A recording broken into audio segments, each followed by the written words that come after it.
느헤미야가 예루살렘의 무너진 성벽과 낙심한 백성들의 소식을 들었을 때 그의 마음은 깊이 아팠습니다. 그는 불평하거나 좌절하지 않았습니다. 대신 그는 금식하며 기도했고 하나님 앞에 엎드렸습니다. 그리고 마침내 왕 앞에 섰을 때 그는 담대하게 요청했습니다. 저를 보내주십시오. 제가 가서 성벽을 다시 세우겠습니다. 하나님께서 그의 기도를 들으시고 그에게 은혜를 베푸셨습니다. 왕은 그에게 허락을 주었고 느헤미야는 예루살렘으로 가서 백성들을 이끌며 성벽을 재건하는 위대한 일을 시작했습니다. 놀랍게도 52일 만에 성벽이 완성되었습니다. 하나님의 도우심으로 단기간에 놀라운 일이 이루어진 것입니다. 그때 백성들은 큰 기쁨을 누렸고 영적 부흥이 일어났습니다. 그들은 다시 말씀을 읽기 시작했고 그 안에서 하나님의 뜻을 깨달으며 회개했습니다. 그들은 울며 하나님 앞에 나아갔고 다시 주님께 헌신하기로 결단했습니다. 하지만 우리가 여기서 중요한 사실을 기억해야 합니다. 영적 흥분이 진정한 부흥은 아니라는 것입니다. 사람들은 종종 감정적인 순간에 뜨거워지지만 진정한 부흥은 시간이 지나도 지속되는 열매를 통해 증명됩니다. 예수님께서 제자들에게 말씀하셨습니다. 너희가 열매를 맺고 그 열매가 항상 있게 하려 함이라. 요한복음 15장 16절.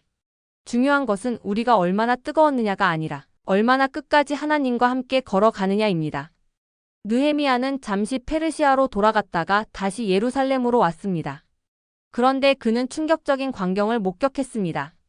얼마 전까지 말씀 앞에서 회개하며 부흥을 경험했던 백성들이 다시 옛 모습으로 돌아가 있었던 것입니다. 성전 안에는 하나님을 대적했던 도비야가 자리 잡고 있었고 백성들은 11조를 드리지 않아 제사장들과 레위인들이 생계를 위해 성전을 떠나 농사를 짓고 있었습니다. 또한 안식일을 지키지 않고 장사를 했으며 이방인들과 결혼하여 신앙의 순결을 잃고 있었습니다. 느헤미야는 이 모든 것을 보며 크게 분노했습니다. 그는 도비야의 모든 물건을 성전에서 내던졌고 백성들을 책망하며 강력한 개혁을 단행했습니다. 어떤 사람들에게는 직접 머리카락을 잡아당기며 회개를 촉구하기도 했습니다. 그는 결코 타협하지 않았습니다. 하나님의 집이 더럽혀지는 것을 두고 볼 수 없었기 때문입니다. 이 사건을 통해 우리는 중요한 교훈을 배웁니다. 바로 강한 영적 리더십이 필요하다는 것입니다. 모세가 시내산에 올라가 40일 동안 하나님과 교제하는 사이 백성들은 금송아지를 만들어 우상 숭배를 했습니다. 느헤미야가 잠시 떠나 있었던 동안 백성들은 다시 신앙에서 멀어졌습니다. 이것이 우리에게 말해주는 것은 무엇입니까? 사람들이 영적으로 건강하게 자라기 위해서는 강하고 신실한 지도자가 필요하다는 것입니다.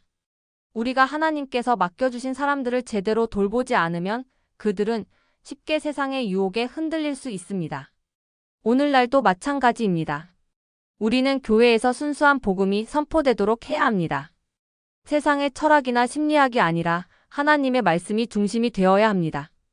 하나님께서 우리를 목자로 세우셨다면 우리는 그 부르심을 가볍게 여겨서는 안 됩니다. 때때로 우리는 더 큰 사역, 더 넓은 무대를 꿈꾸며 하나님이 처음 주셨던 소명을 소홀히 할 수도 있습니다. 하지만 하나님은 유명한 설교자를 찾으시는 것이 아닙니다. 하나님은 신실한 목자를 찾고 계십니다. 양들이 배고플 때 가장 필요한 것은 멋진 연설이 아닙니다. 바로 순수한 말씀의 양식입니다. 느헤미야는 자신에게 맡겨진 백성들을 지키기 위해 어떤 타협도 하지 않았습니다. 우리도 마찬가지여야 합니다. 우리의 교회, 우리의 가정, 우리의 개인적인 신앙을 돌아봐야 합니다. 혹시 우리 안에 도비야가 들어와 자리 잡고 있지는 않습니까? 혹시 세상의 가치관과 타협하며 하나님보다 물질을 더 의지하고 있지는 않습니까? 혹시 영적 게으름 때문에 기도와 말씀을 소홀히 하고 있지는 않습니까? 하나님께서는 우리가 다시 깨끗하게 정리하고 순결한 신앙을 회복하기를 원하십니다. 주님, 우리의 마음과 삶을 점검하게 하시고 세상의 유혹과 타협하지 않는 강한 믿음을 주십시오. 우리에게 맡겨주신 사람들을 신실하게 돌보며 하나님의 말씀을 가감없이 전하는 충성된 목자가 되게 하옵소서.